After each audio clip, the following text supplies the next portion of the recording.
Say hey everyone, welcome into another edition of Say Hey Plays. My name is Jose Bouquett. Alongside me, a sight for sore eyes, as we mentioned. It's Spin Doc Sports. Doc, how are things going over there?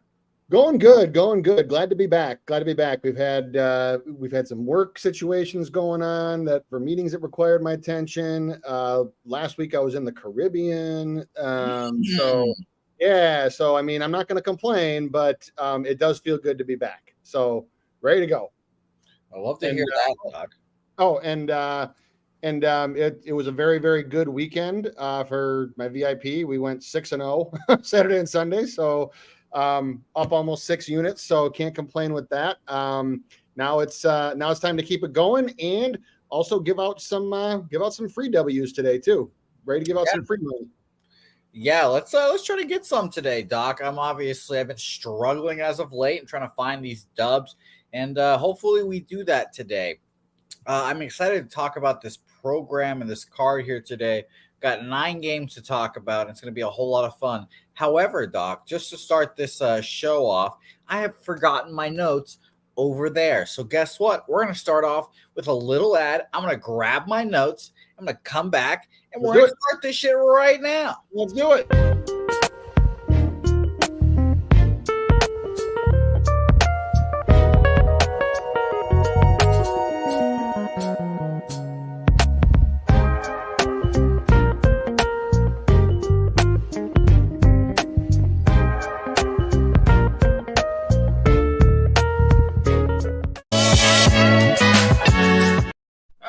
Thank you to Southtown as always and Manscaped. Appreciate that. In hand, ready to tackle this card. Let's start off with a very, very, very interesting game to me. I've made no official bets, by the way. Nothing tweeted out, but I've been staring at this action long and hard. I've got a couple of bets written down that I'd be very interested in. Love to hear the opinions of the chat. All right. Orioles, Phillies. And my, oh my, have these Orioles flown. Doc, you might not remember, but I've been saying for a while now that I thought these Orioles were just as good as the Braves. People thought I was crazy, and now they're in first place. They take 3 out of 4 against the Tampa Bay Rays, who struggling as of recent, sure, but they're still one of the better teams in baseball, and the Orioles kind of took their spot.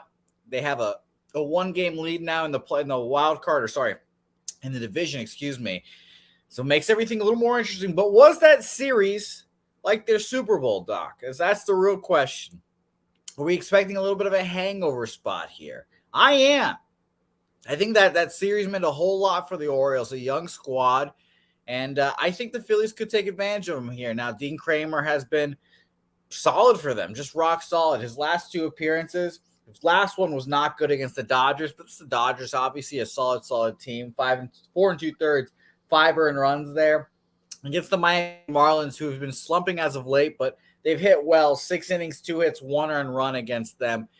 Against the Phillies here, which they don't hit righties all that great, which is not the best thing for my case here. And Christopher Sanchez has been just fine this year. Just overall, just been kind of league average, decent lefties. 5 innings, 6 hits, 3 runs. Only one of them earned last time against the Brewers, who don't hit lefties traditionally, so you can see that. And then the Padres, 5 innings, 3 hits, 3 earned runs there, and a 3-8 loss. So admittedly, I want to take the Phillies here. I want to take the Phillies pretty badly. Let's go to the market. And I definitely have Phillies first 5 and full game written down as well. That was one of my bets I've had on here. Market-wise here, 41% of the bets and 87% of the money on the Phillies. Just seems like the sharp side here, Doc. What do you think? Yeah, this game is interesting for me too because, I keep looking for a definitive reason to just pounce on Philly for this one, but I can't find it. And I totally hear your point about the Rays series. Now, one of the things that really, really hurt it has hurt the Rays, and the Orioles pitchers, shout out to them for taking advantage of it, is the Rays have just been absolutely god-awful, abysmal in chasing pitches. Over the last 21 days, 33.3%. That is second highest in the league. However, shortly, just behind them are who? The Philadelphia Phillies at 33.1. The only difference is that the Rays make contact 54.1% of the time, which is right about league average. The Phillies, not so much, 48.7% of the time. Now, this is why I can't take this one, though. Because I go and I look, and the one thing that, and this has actually been pretty much throughout his career, that Kramer does not do is he does not get guys to chase. He actually ranks in the bottom 10% of all MLB pitchers in getting guys to go chase, and he ranks almost as bad in chase contact. So when guys go fishing, they make contact on him, which is the Phillies' Achilles heel. On the other side of this, Christopher Sanchez, yeah, I agree with you. He's okay. He's all right. He's never going to be a strikeout pitcher. For anyone wondering, I have no plays on either of the strikeout props for this game. When it opened up, Kramer at over 5.5 at plus 120 kind of had me interested until I saw that chase rating. You don't really strike out the Phillies 6+ times unless you catch a break, a couple breaks here and there, or if you are able to make them chase those outside of the zone pitches. Kramer does not do that. He relies on stuff largely in the zone, and that is where the Phillies are active. So I think if you gave me a free play on this game, I would be looking at Phillies first 5 money line, but like something just, it's one of those, and I have these, and I don't know if you do, Jose, but like I get all hepped up about it, and then I get to my book and I'm looking at it and I'm like, why can't I just pull the trigger on this thing? And that's where I was at with this one. And normally when I go back and look, because I've started keeping track of ones that I looked at like that, when I did that, I would have probably lost 65 to 70% of the time. So that's my A1 reason for anybody. You can do all the numbers, you can do all the math, you can run all the scenarios, but if your gut, if that little birdie on your shoulder is saying, maybe it's better if I just pass here, it almost always is. So no play from me. Yeah, that resonates because I've been, like I said, back and forth on this, and the line movement in this game is interesting. I mentioned 70% of the money on the Phillies. The lines just keeps dropping though for the Orioles, and it's just like they just keep making the Phillies more appealing to bet. Just welcoming your Phillies money, and I'm just like, ugh. I mean, I guess the Orioles are alive to win this game. Obviously, they're a great squad. They're just they're really good, like I've been saying, and it scares me to put money against them right now. Honestly, they're first against lefties this month too. Doesn't help. Doesn't hurt the equation as well. So I think I'm actually going to end up passing on this game when I was pretty set on betting the Orioles. To answer the chat, sorry, just one more thing to answer the chat here. A couple leans about Kramer's over 5.5. It's actually gone to 4.5 on DraftKings now. It's heavily juiced. I don't play props that are that heavily juiced in the minus 170 range unless it's one that I have a great feeling about. And in that case, I only put one unit specifically on it and don't pay the juice. That's just too much risk that I want to absorb. But if you're talking about the 5.5, yeah, I mentioned when I started that I looked at the 5.5 when it was at plus 120. There were a few signs that said, yeah, this one could make sense. My sticking point here is that Kramer is just not very good at getting people to chase. He's just not good. Hasn't been good for his whole career at getting guys to chase. And then, you also go look at his chase contact. Guys make contact for him on him 59.4% of the time. That is above MLB average. So I look at it where if I'm going to ask a guy to go out and get 6 Ks like that, who isn't that used to getting 6+ Ks on the road, you can give me plus money and I still probably will pass on it just because he doesn't do the things well that the Phillies struggle at when it comes to strikeouts. If I had that in place, if his chase rating was like in the 50th percentile, I would say all systems go. And to Corey Allen's point, that move makes me think he's getting 5 exactly. Totally understand Totally understand where you're coming from. That seems like the most likely result. So, if you're going to do this to play a Kramer strikeout prop, my advice to you would be to find it with one that you also think is maybe a little bit too high, one too high, and then just put them together and just do an alt parlay. So you do Kramer to get 5+, and you do somebody else to get one under what their normal line is. That normally, when you do that, will give you plus money. Beautiful. Good explanation there, Doc. I pass on this game then. It's going to be I wish I would have moved. I wish I could move on the Phillies, but I am also worried there as well. Let's go to our next game, Washington Nationals versus the Rockies. I was really excited to bet this game until I saw the pitching change. It was Austin Gomber for me. I was like, hell yeah. I'm going to bet a first 5 under here, and then I think that Gomber will find his way through this lineup. I've been hitting lefties well, but now we've got Jake Bird and seemingly Carl Kaufman after him. And that just made me throw up in my mouth. It's Nationals or pass here, and I'm not taking them a -163. So easy pass here for me, Doc. Market-wise, before we move on real quick, let's go to it. 64% of the bets on the Nationals, but only 34% of the money. So some Rockies love there. Respect. I can see why people are fading the Nationals at this high price. And 84% of the bets and 97% of the money on the over in this game. Sheesh. Rockies are the worst hitting team against lefties, and they think that they're going to get some runs off of Corbin today. So what do you think, Doc? I have not a single dollar on this game, nor will I. We can actually make this real quick and move on. The only thing that you could even potentially think to look at, and you might have to throw up in your mouth before you do it. Understand, I don't have a dollar on it. Patrick Corbin over 5.5 strikeouts is at plus money at plus 105. You might think, Patrick Corbin, he sucks. Yes, he does. The point here is that the Rockies suck against lefties, specifically lefties on the road. Even more, if you watched what Jesus Luzardo did to them yesterday, I was on that one in VIP. We had that every which way from Sunday. He just tore them up. Patrick Corbin is nowhere near Jesus Luzardo. However, he is a lefty who can crank it up a little bit.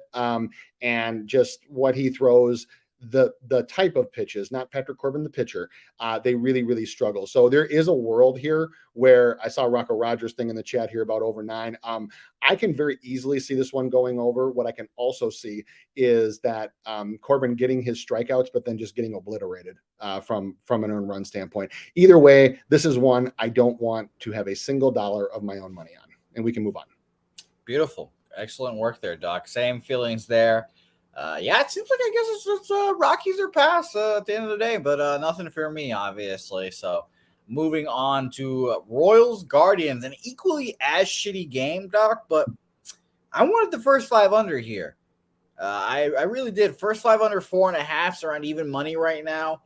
Logan Allen's been pitching really well. His last 2 appearances, 5 innings, 1 hit against the Pirates. Pirates aren't hitting anyone, though. The Royals against lefties full season are 25th, 88 weighted runs created plus. Last month, though, in a small sample size, only 100 plate appearances, they're 11th, 118. So a little bit of a red flag there. And Ryan Yarbrough is always kind of dicey and scary to bet on, if you want him to succeed. He's pitched well in his last 2 starts, 5 2/3, 3 earned runs there, and a 2-3 loss against the Tigers in 6 innings, 6 hits, 1 earned run against these very Guardians. So it's going to be very interesting. Logan Allen's last start, or second to last start, was against the Guardians as well. 3 2/3, 3 hits, no earned runs, and a 14-1 victory there as well. The second time around against Ryan Yarbrough is worrisome. Makes me feel like the Guardians' bats could get to him there. So I guess I don't have a good grasp on this game. And like I said, I lean heavily first 5 under 4.5 at even money. But I don't have to say, Doc. Yeah, I would have to agree with you on this one. But for me, rather than pay juice for this one, what I actually like more, and I know it's a tiny number, but it's tiny for a reason. I would actually go, and this probably would just be a half unit play for me, but I would go the Royals first 5 team total under 1.5 at plus 100. It's an even money prop. The Royals have been, I mean, you already kind of talked about it with some of their struggles against the left side of the plate. And for the year on the road against lefties, they're only batting 222 with 124 strikeouts, which is the third worst in the major leagues. They have a significantly negative weighted run differential. They only have 79 weighted runs created plus on the road against lefties. And this is one where I could definitely see Logan Allen going out and having a pretty decent start here. So I will go ahead and I will lock in. This is only for a half unit though. The Kansas City Royals first 5 team total under 1.5 at plus 100. You can get anywhere from plus 100 to plus 105, 106-ish at most books right now. I like that look, Doc. How do you feel about Yarbrough in his second go-around against the Guardians? So I would normally feel kind of meh about it if the Guardians offense didn't have the potential to be just so anemic. And so that's where I would probably tend to lean with the under for you. The Guardians can end up being a lot like my Twins in that their starting pitching can show up, but their offense, while they don't strike out as much as the Twins, obviously, they just don't produce that many runs. And so that's what I meant when I meant their offense can be a little anemic here. So I think if you wanted to double up and go first 5 totally under that total, you probably could. I just get the feeling that they could the one thing the Guardians can do is they can string together these little so one of the old Twins teams from the early 2000s, Ozzie Guillen called them the Piranhas because they had no power. They weren't big power hitters, but they would just get a walk here, an infield single there, a slap hit there. And that's really what the Guardians like to do a lot on offense. So I could see them putting together a few of those that might bring get them to hit the total by themselves. So to me, I just would rather isolate it to the Royals just because of their overall poor performance on the road against lefties. Interesting. All right. I think I'll roll with the full game under in this game. I'll take full game under. Go on there either. I'm going to hope that the Guardians, or I should say the Royals, bullpen can keep their shit together because I was initially worried about that. But I'm going to trust that the Guardians' anemic offense comes through for me in the negative there. So under 8.5, I've got it at even money at our friends at Bet Online. And like I always say, visit the Pub Sports Radio website right now. Go to the Bet Online little logo, click on there, and you can sign up right there for an account. You get a deposit match using promo code Pub Sports up to $100% up to $1,000. So there you go. Get a cool $2K in your Bet Online account to start off your football season as well. Nice. It's going to be very soon. So let's move on to a good game here with your Minnesota Twins, the hot Twins. Damn it, best team coming out. They beat the White Sox. Let's just grade it on a curve. Let's grade it on a curve here. No offense to White Sox fans. Go ahead.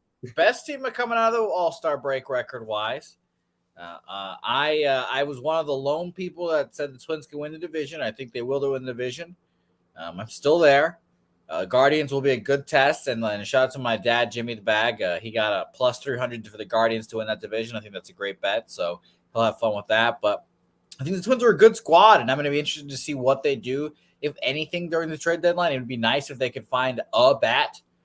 It'd be also nice if they could revive Byron Buxton, too, but that's a whole nother issue. Kenta Maeda, Doc, I want to hear your thoughts on Kenta Maeda because I banished this guy into the fucking KBO the first time he came back from the IL, or I should say the second time. He's been on the IL, off the IL, came back, and I was like, this guy's already got his team picked out in the KBO. He's donezo. And he's come back, and he's just pitched really well. 6 1/3, 3 hits, 2 earned runs against these very Seattle Mariners in his last appearance. 6-3 win there against Luis Castillo, who he's facing again here today, who went 6 innings, 6 hits, 3 earned runs there. You know, Doc, admittedly, again, that first game against them went over 6-3, but I don't know. I liked the Luis Castillo matchup here just because in a battle of who I think can adjust better to a back-to-back here and who has more in their arsenal, who can fool hitters a little better, give me The Rock. Give me Luis Castillo. But it's just hard to bet on the Mariners, man. They're just an average ball club, and it scares me. What do you think about this game, Doc? Yeah. So somebody already put it in the chat. I was going to say too, if you're a fan of strikeouts, it's Bill Miller Day. He will be behind the plate on this one. Most pitcher-friendly umpire in the major leagues, 21.7% strikeout percentage, which is way above MLB average for 21, which is about 20.5. And you think that might not be a huge increase, but then you think about this is over 500 games. So you think about how many plate appearances were in those games. Normally it's about 75 to 80. And then you think about a 1.7% difference after all those pitches. That's a lot. So strikeouts in games Bill Miller does umpire typically can rise anywhere between 5 to 12%. Walks go down anywhere from 5 to 10%. He is a very, very pitcher friendly umpire. So when you have that, when you have a back-to-back for both pitchers for this one, and you have both teams who are coming off another series, including the Mariners, who obviously had a travel day yesterday. I'm sorry, I got to lean on the under here. I got to lean on the under 7.5 here, and I'll talk about Maeda in just a second. But this is a very, very pitcher-friendly umpire, and he is well known across the league for being such. Now you talk about now we look at Maeda, and I did not believe in him when he came back. I actually was wondering why we didn't try to get something for him or why we didn't option him, just because we made, so many deals for starting pitching, especially when we traded for Pablo. Because now before he got hurt, we had Pablo, Molly, Sonny Gray, and Joe Ryan. And I'm like, well, God, like we have so many other guys that could fill this fifth starter spot. What do we need Kenta Maeda for? He's making a believer out of me. Last start too. Velo on his splitter was up 1.3 miles an hour. His four-seam velo was up 1.5. Spin was up on both his curve and his slider. And since he's come back, his whiff rate on that splitter has just been disgusting. It's been almost 60%.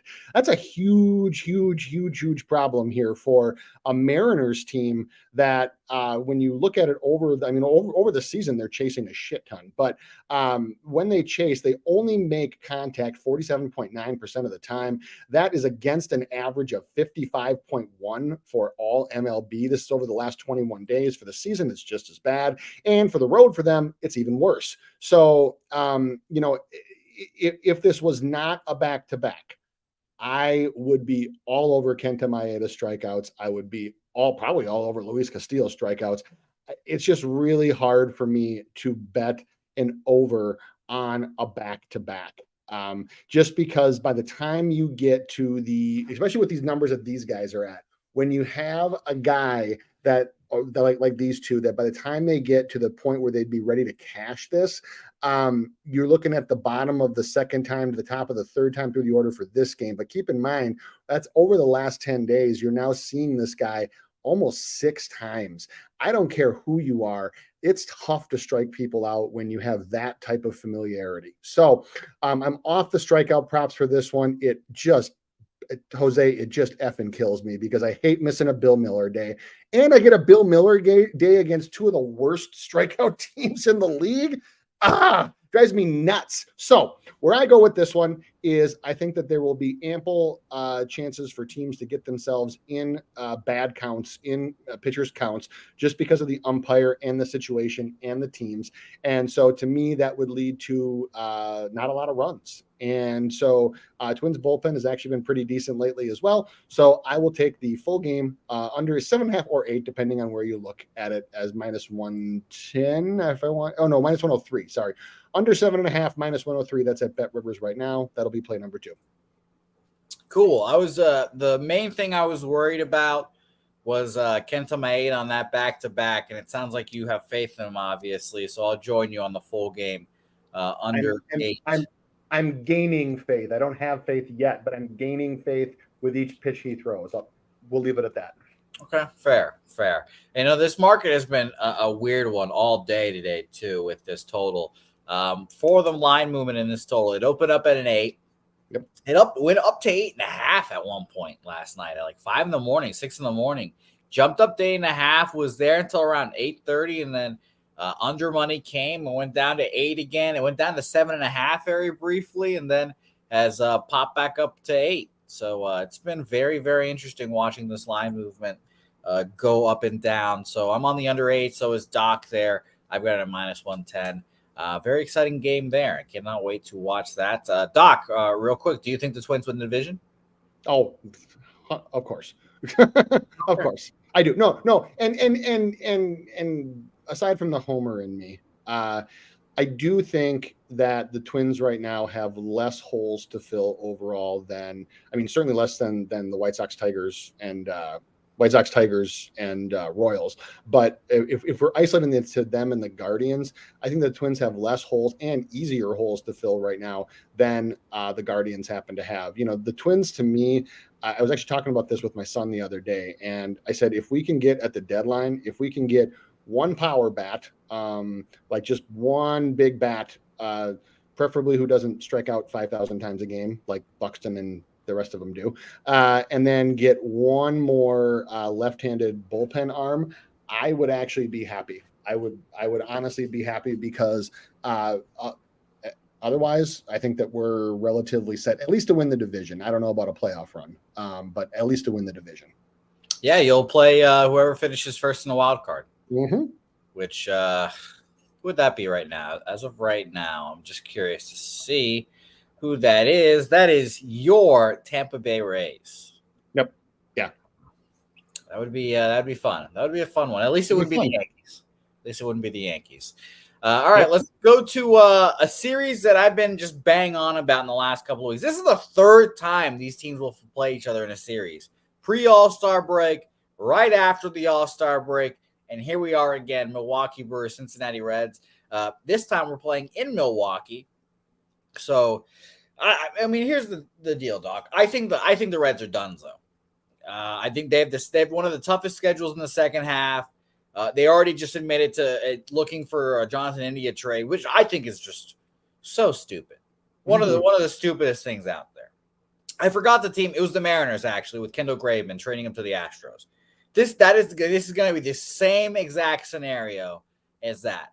They're going to trade Jonathan India to who knows where, and it's just going to bum out the whole team morale. He's one of the team leaders in that locker room. Him and Joey Votto have been obviously the two leaders in that locker room, and it baffles me. He's a good player. You can't have enough good players, and I understand that they need pitching like they need to breathe, but throw someone else in there. It's shocking to see. Throw a prospect or two. Mm-hmm. I don't know. It's shocking to see that.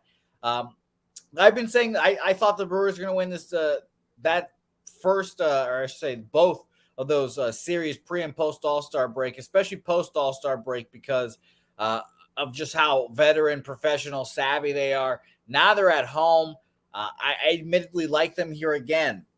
Now, let's talk about Ashcraft, the Ashman, who I've got rode a roller coaster with. Beginning of the season, I was all in. His stuff plus numbers were great. All he had to do was locate, and he's fine. And we rode him for the first couple of starts, made some money off of him. And then he hit that wall against the Rockies. Yep. It was just like, it was shocking. It was just like he pitched well, and then the fourth inning, he just gives up 10 runs. I was like, what the fuck happened? Then he stunk. He went on the IL. And seemingly that has just magically just fixed him. Who knew a little rest could help out our guy?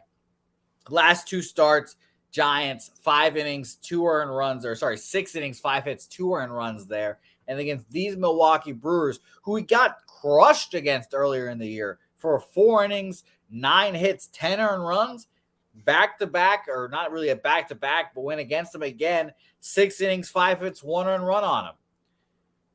It's impressive. Sure, but I don't know if he can do it again here, Doc. And I don't know how long this run's going to last. But Colin Ray obviously is not a guy that inspires confidence for me either. But he also has pitched pretty decently against the Reds. 4 2/3, 7 hits, 5 earned runs there against the Cincinnati Reds 2 starts ago. And earlier in the season, 5 innings, 6 hits, 3 earned runs there. I would lean Brewers here, but I've just been a little skittish here as well.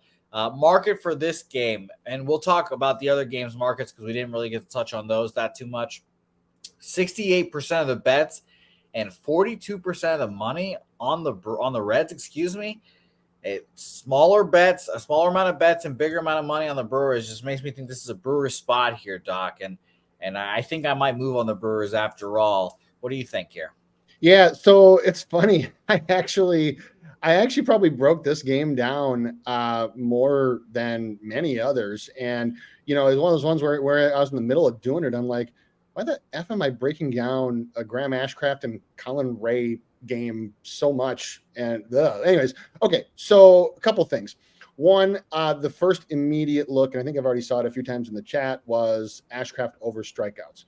Not the worst play in the world, but just for me breaking that one down, you have a 4.5, and right now on DraftKings plus 110 to the over, minus 145 to the under. So obviously, if you're gonna first of all, it's almost impossible to play an under on the Brewers anyway because they strike out so often, and their swing metrics are just horrific. So we take out the under, we look at the over at plus 110.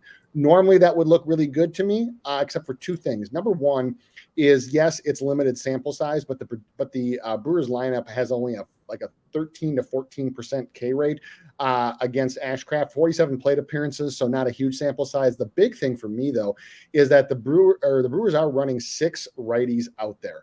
Ashcraft K percentage against righties on the road is only 14.3, and he's had some games where it's been like under 10. So again, this is not the biggest sample size, but it's something that I pay attention to. Now, the other thing is I go back to when I talked about with the Phillies and their chase rating. So Ashcraft only has a 31st percentile chase rating for the entire season, and then you have the Reds, who only chase 24.9% of the time. This is over the last 20 or so days. It's very similar for the whole season. Why is that important? Because that is the lowest chase rating in all of Major League. No, sorry, second lowest. The Padres are slightly lower. Almost the lowest chase rating in all of Major League Baseball. They take a lot of pitches, and so you need Ashcraft to throw a lot of strikes. However, when you go and look at for the season, his first strike percentage is only 55.1, which is well under MLB average of 60.8. That's why I couldn't get there with the Ks, even with the plus money. If you give me plus, the books don't normally do this, but if you give me plus 140, plus 145, I might be interested in that one. What I might do with Ashcraft is I think he might actually be a candidate you can alt down. So we talked earlier about K's for Kramer. You can alt Kramer and Ashcraft down one and get Kramer at a 4.5 and Ashcraft at a 3.5. You can probably get that right just over plus money. That's something I might be interested in. Now I go over and I look at Colin Ray, and if I'm talking a lot about this game, I told you I capped this one way more than I probably should have. So I look at Colin Ray, and a metric that I've been using a lot lately, just to calculate a number of things, is the outs proposition. Because the outs proposition, then, when you do the math, will give you how many innings the book expects him to go. So Ray on the road only averages 4.5 innings per start. He's projected today to go 5.5 innings. Might not seem like a huge difference, but you got to remember that's almost 5 or 6 more batters that he's going to face with that extra whole inning. Now, with Ray's strikeouts, over 4.5, I don't know, maybe. Kind of, sort of. I already talked about how little the Reds chase before, and Ray has a 13th percentile chase rating. So, I don't know. I'm personally gonna I actually am gonna take a flyer on this game, and I will put a small stake, and I'll make it official because I always put my money where my mouth is. I will go Colin Ray to get the win tonight at plus 240. That number should probably be a little higher, even though he's facing off against Ashcraft. I also look at the innings prop, and it says that he's going to throw at least 5.5, possibly 6 innings. And if you have a Reds team that doesn't chase that much, it's going to force him to throw strikes, which he's been doing more of in his last few starts. So strikeout prop, I'm off, but I will go Colin Ray to get the win at plus 240, and that is on DraftKings right now. I'm only going a half a unit on it. This is not something I would invest a heavy stake in, but to me, the scenario is set up where Colin Ray can actually get a W today. Wow. Well, I'm on the Brewers money line as well, minus 110, but that doesn't feel as good as having plus 240 in your pocket. Well, I don't have it yet. All I have is a bet. That's true. I don't have plus 240 anything yet. That's facts. No, I love the bet though, so I'll be watching and hoping Colin Ray can pitch those 6 innings and get the dub there. Yep. Let's go to our next game, the Battle of Texas, a very important series for me because Doc, another thing I've been saying very declaratively, I think the Rangers do not make the playoffs. I think they fall off in the second half. Okay. And obviously, the start of their second half has been phenomenal, and they shoved it right up my ass. But they're only, let me double check this before I say this, because this is a gigantic series. They're only 3 games up on the Houston Astros, who have been battered, beleaguered, and hurt all year this year. And this series is gigantic. Going to Houston, going to the House of Horrors, Minute Maid Park. I think the Houston Astros sweep the Rangers in this series, and I cannot wait to watch this series. But guess what? I'm in Texas, so I will not be watching this series because there are blackouts. Fucking Rob Manfred. Minus 145 for the Astros to win this series, by the way, for those of you keeping track at home. I like the Astros here to win today. John Gray, you guys know I've been, me and Jimmy, I guess, both have been on his shit train, just fading him, thinking he's going to struggle in the second half of his season. And I'm going to continue to watch this Rangers team. They've been hitting super well. They've been doing everything great. They've got Aroldis Chapman, who, Doc, I'm not one to make accusations, Doc, but it's fishy to me that, he just, I guess, went to Cuba and relaxed a bit. And now he's coming back throwing 103 with some fucking ridiculous ass movement. I find that interesting. That, I don't know. But whatever. The bullpen is still shit. It's just him back there, and he's been pitching phenomenally. So they got to build a bridge to him, and I don't think they've got it. So I'm taking the Astros full game money line here as well. On top of that, Doc, I found this very interesting. Okay. Minus 110 basically each way, minus 116 right now on our friends at Bovada. First 5 for the Rangers, minus 135. Just a gigantic difference. There is. So, what that tells me? It's a little Rangers. John Gray pitches fine, gets them good enough to get the first 5 dub, and then that riggedy Rangers bullpen comes in and blows it for them late. Aroldis Chapman going back to Minute Maid Park, where we love his history there. Give me the Astros here, and I'm going to take the Astros in every game in this series, most likely. Yeah, my only very, very slight lean on this one was Rangers first 5. I have no take on the full game. I do think this will be a nip and tuck game the entire way. When I look at both pitchers here, the original line for Gray's strikeout prop, it did not interest me in the slightest. I mean, 4.5 at a hell of an over at minus 165. Based on some of Gray's performances lately, I am not trusting him to get over shit for strikeouts. He is on my absolutely under or nothing list for the time being. That has not changed at all. And then when I look at it, the way his outs and innings proper set is that he is going to throw 6. He does have a much better price on for him to get the W than Belak does. And so to me, that says he's going to go 6, maybe even a little bit longer. So yeah, does he pitch to contact like he has been in some spots? Yeah, technically he could. But that's not a good mix, even on the road, to think that John Gray is going to go 6 innings and only get potentially 3 or 4 strikeouts. The other thing that I look at here is that the one thing Gray has been getting guys to do is chase. 91st percentile chase rating for the season. And, the Astros do chase more than, they chase right around league average. Their contact is slightly below league average when they do chase. So all in all, this just strikes me as one where it's probably going to be a 1-run game the entire way, or most of the way. I don't see either team blowing things out of the water here. I think that you could on the other side,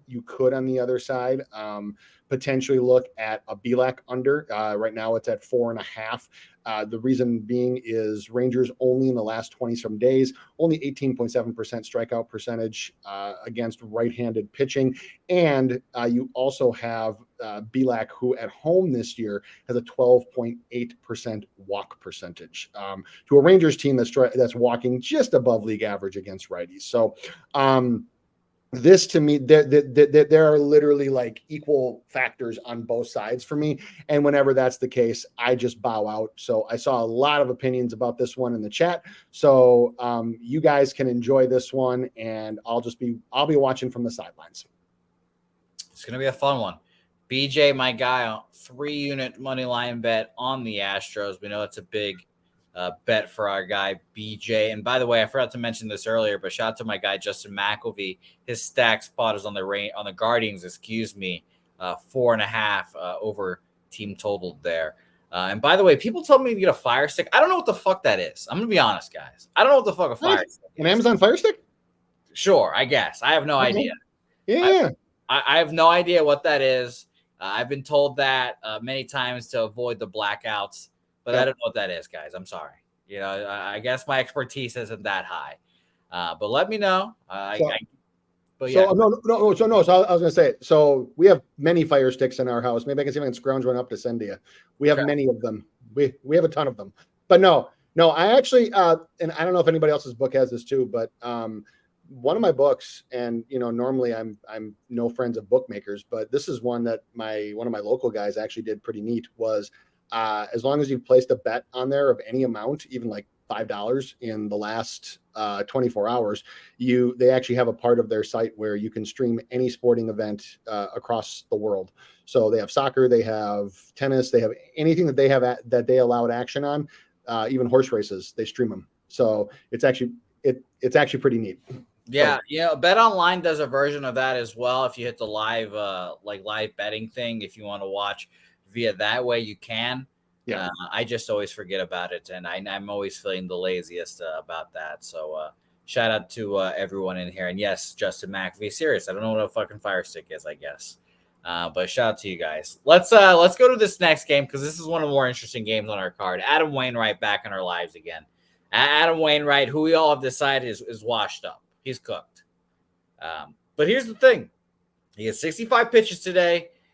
And I don't know if that's enough pitches to fade him here. I'm going to be honest. The Cardinals have been hitting really well. They're still sellers according to their GM, so just make that note of it. Don't get don't get too high on the Cardinals.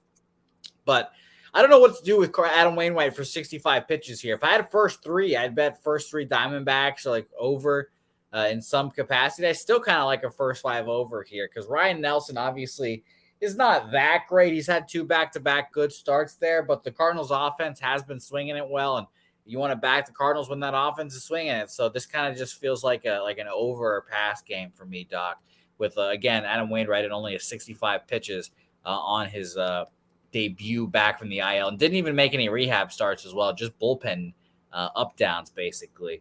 Market for this game, not really surprising at all. Hilariously, 90% of the bets and 97% of the money on the Arizona Diamondbacks. I think people might be just seeing Wainwright and expecting him to go a while. I don't know. 93% of the money and 94% of the bets on the over. Oh wow! And by the way, apparently just a gigantic bet just came on the under, because it just switched from that to 86% of the bets and 76% of the money on the over there. So that's very interesting that happened while I was reading that off. I don't know, Doc. I mean, I want to take the Cardinals now, if I'm going to be honest, reading the lines there, that market. I mean, everyone on the Diamondbacks, but you just have to grit out a couple innings of Wainwright, and then you've got a hot offense and a pretty decent bullpen from time to time. What do you think? My only word about this one is, even on a Monday, which obviously is one of the lowest, that and Thursday are the 2 lowest volume days from MLB. there's still plenty of other things to bet on than to have to worry about this game. I mean, I'm not going to pontificate on Wainwright here. He's obviously been just completely looking just washed up. His strikeout prop is absolutely hilarious. Under 2.5 strikeouts is -180. The Diamondbacks are one of the best contact teams in the league. I am not touching a single piece of that strikeout prop thing. That's just a whole bunch of bad road that I want nothing to do with. The only thing that I might consider here, I was considering looking at, so Waino's hits allowed are over 4.5 at -135 on DraftKings right now. My problem with that is that in the month of July, 177 plate appearances, and yeah, they've faced a couple decent righties, but at home, the Diamondbacks only batting 178. 178 and only a 299 slugging. And again, this is versus right-handed at home. Now, when you take out the home, because then you add more plate appearances in, it's a little better, but it's still only 233 and still in 500 plate appearances under 95 weighted runs created plus. So that leads me to believe that we might just get an absolute shit fest to start this game. And we're looking at just a 1-1 snooze fest heading into the 5th or 6th. But then I see a lot of people in the chat saying over. I honestly, with these two guys and with Waino's pitch count, there's just too many conflicting factors. I will not have a single dollar of my money on this game at all. Not even live. I'm going to roll the dice here. Do it. I'm down a fuckload of units. I get it. I'm not blaming you. Gotta make some moves. I'm going to be on the Cardinals here. Plus 137 on Bovada. Let me check on Bet Online real quick. Our friends at Bet Online at plus 143 there. Yeah, again, it's grid out 65 pitches of Adam Wainwright, and we'll be okay. So I'll take it. 97% of the money.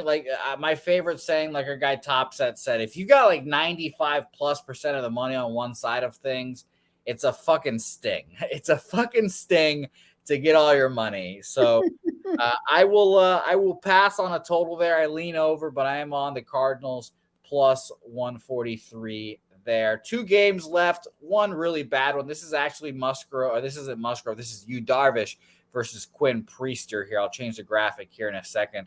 But, Doc, I really have nothing to say about this game. I mean, minus 270 for Yu Darvish is a little excessive there, but I know that the Pirates have just been horrific. They're the worst against righties in the last month, 26 full season. And Quinn Priester has been, well, he hasn't been. He's one start into the season, and he got fucking crushed in that start. It's kind of unfortunate there for him.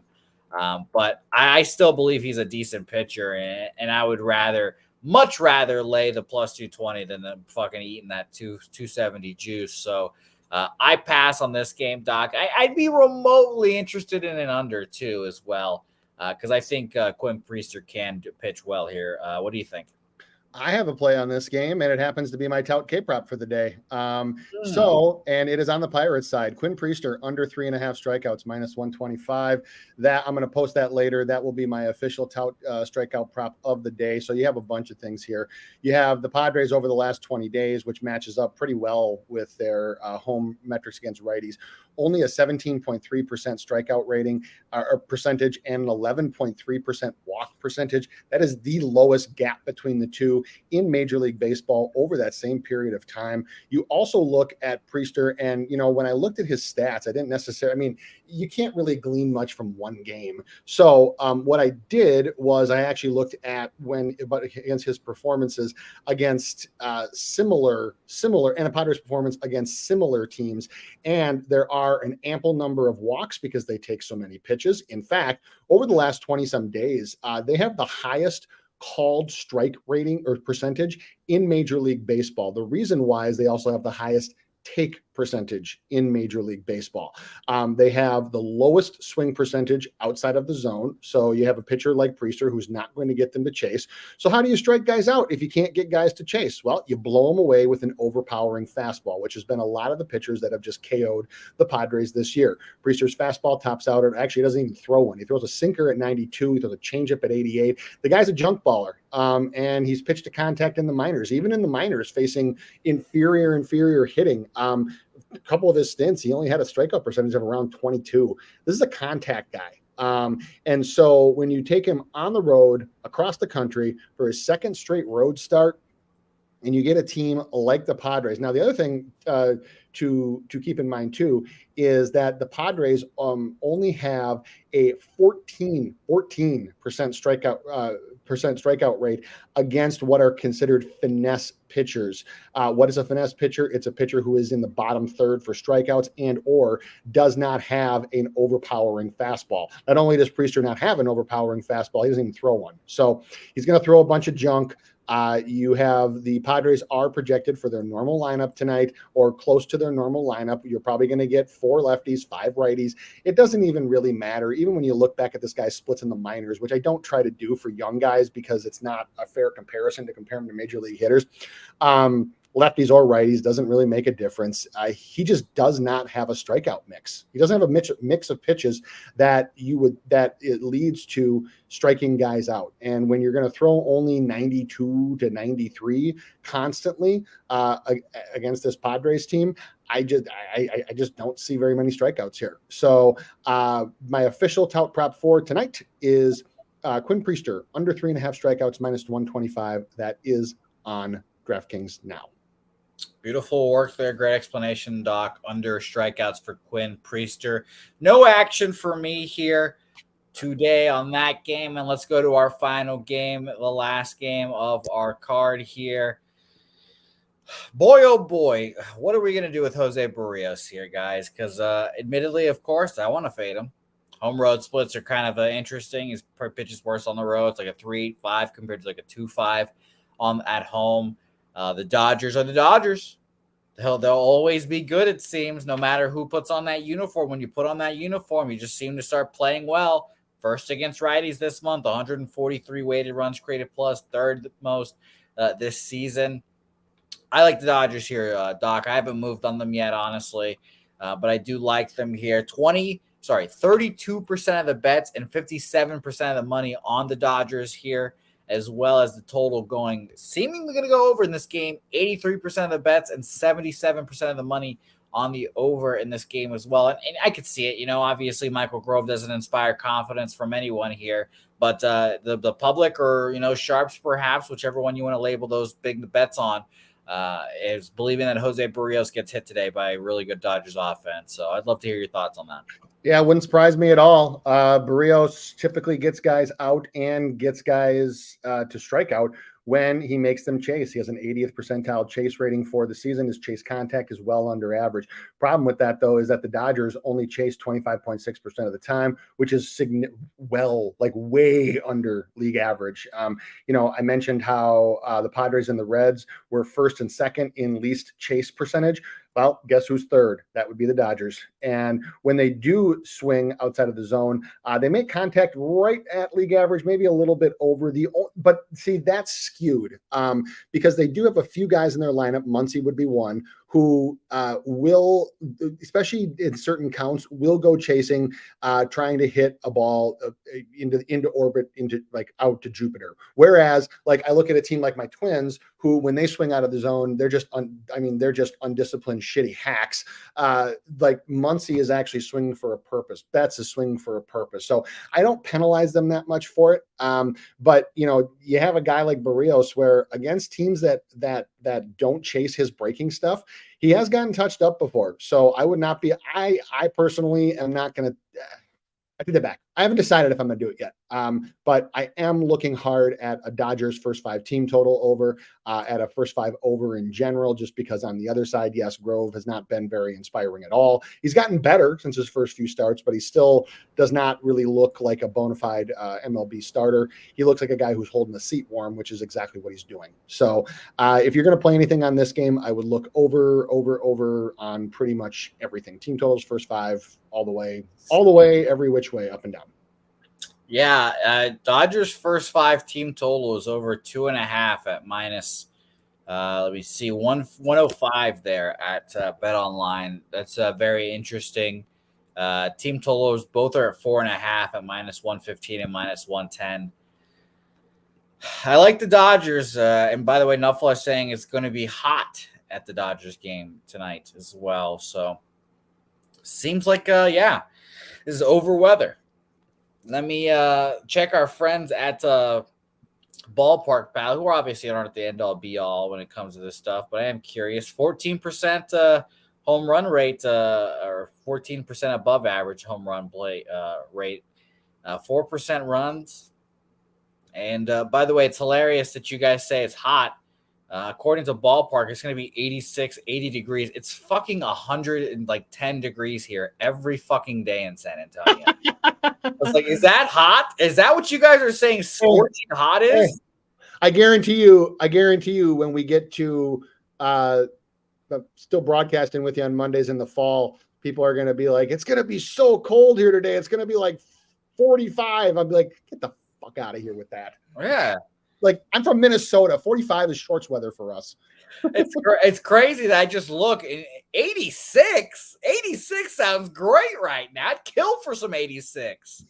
Oh my gosh. JPZ Nufflush. Let me know if that's considered scorching in California. If that's considered scorching, then you know what? I might have to pay those taxes. I might have to just bite that bullet, I guess. I'm moving on the Dodgers full game. I'm going to take them minus 114 again, full game money line at our friends at Bet Online, and hope that Michael Grove can fucking keep that shit together. Vincent Armetti dropping to 26 degrees in Toronto. Here's a fun fact about that. I don't know if that's Fahrenheit or Celsius. It's 79. It's 79 Fahrenheit. Right. Oh, look at that. 79 Fahrenheit. Doc's just got his conversions down. No, I in a previous job, I worked with a lot of international business owners, so you had to know the metric system pretty well, and the centigrade system, Celsius. Yeah. And by the way, JPZ, it's 95. At least it's respectable, JPZ. If you're going to come to me with an 85 and say that's scorching, we would have had some issues. 95 is it's rather warm. That's what the fucking nights are here apparently in Texas. So, Doc, again, as always, we appreciate you stopping by. Let's recap our action here on a lovely edition of Say Hey Plays on a Monday. I had a bunch of plays written out on my card, and I've got plays scratched out, plays circled now. Like my worksheet looks like a fucking mess. But let's go through it here. Astros money line minus 104 for me, full game. Unders in Seattle and Minnesota, 8 minus 110, and under in Cleveland, Kansas City Royals, 8.5 at even money there. And 3 more money lines. You know, the other day, Doc, I was thinking in my head, like, I've been sucking at sides recently. I should really bet totals more often. And here I am, a bunch of money line bets. Milwaukee money line minus 110, Dodgers money line minus 114, and my big balls contrarian play of the day, the St. Louis Cardinals money line at plus 143 there. Doc, what do you have today? Yeah, so I have 4 official plays, and so the first 2 are for a half unit only. The first one is the Royals first 5 team total under 1.5 at even money, and then the second one is I guess my version of a big balls pick, Colin Ray from the Brewers to get the W tonight, to get the win at plus 240. I think if you're also looking at his earn runs under, you can take a small look at that. But I will go with a half unit on him to get the win at plus 240. My 2 full unit plays are the Twins and the Mariners under 7.5 at minus 103, and then Priester, the Quinn Priester for the Pirates under 3.5 strikeouts, which is my tout K prop. And I'll have the detail for that coming up shortly, posted separately from my other plays at minus 125. That is on DraftKings as well.